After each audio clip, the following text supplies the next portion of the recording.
ഒരു കോൺഗ്രസ് രാജ്യസഭാംഗം തൻ്റെ കാലയളവ് തീരാൻ 2 വർഷം ബാക്കി നിൽക്കെയാണ് കേരളത്തിൽ വന്ന് ലോക്സഭയിലേക്ക് മത്സരിക്കുന്നത്. അദ്ദേഹവും ദേശീയ നേതാവാണ്, കോൺഗ്രസിൻ്റെ ദേശീയ നേതാവാണ്. പക്ഷേ ഒരു കാര്യം നമ്മൾ കാണണം, ആലപ്പുഴക്കാർ നല്ല രാഷ്ട്രീയ പ്രബുദ്ധരാണ്.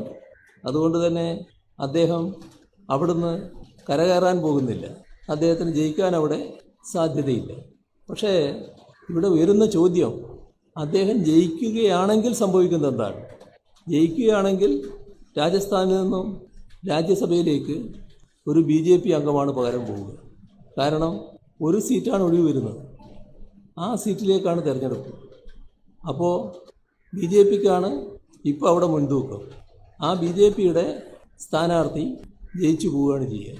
അപ്പോൾ നിലവിലുള്ള ഒരു രാജ്യസഭാംഗത്വം നഷ്ടപ്പെടുന്ന നിലയാണ്. കേവലം 4 സീറ്റാണ് രാജ്യസഭയിൽ ഭൂരിപക്ഷം ഉറപ്പിക്കാൻ BJPക്ക് വേണ്ടത്. അപ്പോൾ BJPയുടെ രാജ്യസഭാ സീറ്റുകളുടെ എണ്ണം വർദ്ധിപ്പിക്കാനുള്ള കൊട്ടേഷൻ ഇവിടെ കോൺഗ്രസും കോൺഗ്രസ് സംഘടനാ ജനറൽ സെക്രട്ടറിയും എടുത്തു എന്നാണ് കാണേണ്ടത്.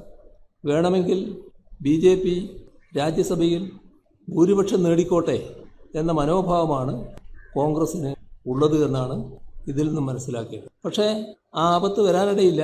ആലപ്പുഴക്കാർ തികഞ്ഞ വിവേചന ബുദ്ധിയോടെ തന്നെ അവിടെ LDF സ്ഥാനാർത്ഥിയെ വിജയിപ്പിച്ച് ഈയൊരു അവസ്ഥ ഒഴിവാക്കുന്ന നില ഉണ്ടാക്കുക തന്നെ ചെയ്യും. അപ്പോൾ നാം കാണേണ്ടത്, സംഘപരിവാറിന് മുന്നിൽ സ്വയം മറന്നു നിൽക്കുന്ന കോൺഗ്രസ്, അവരുടെ സ്വന്തം പതാക ഒളിപ്പിച്ചു വെക്കുന്ന ഭീരുത്വം, ഇതൊന്നുമല്ല ഈ നാടിൻ്റെ പ്രതിനിധികളായി ലോക്സഭയിലേക്ക് പോകുന്നവർക്ക് വേണ്ടത്.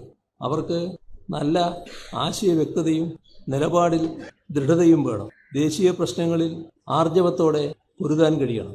ജനങ്ങൾക്കൊപ്പം നിൽക്കാനാവണം. ഇതിന് തയ്യാറാകുന്ന പ്രതിനിധികളാണ് ഈ തെരഞ്ഞെടുപ്പിൽ തങ്ങളെ പ്രതിനിധീകരിക്കേണ്ടത് എന്ന് കഴിഞ്ഞ 5 വർഷക്കാലത്തെ അനുഭവത്തിലൂടെ കേരളമാകെ വിലയിരുത്തുന്ന ദൃശ്യമാണ് നമുക്ക് കാണാൻ കഴിയുന്നത്.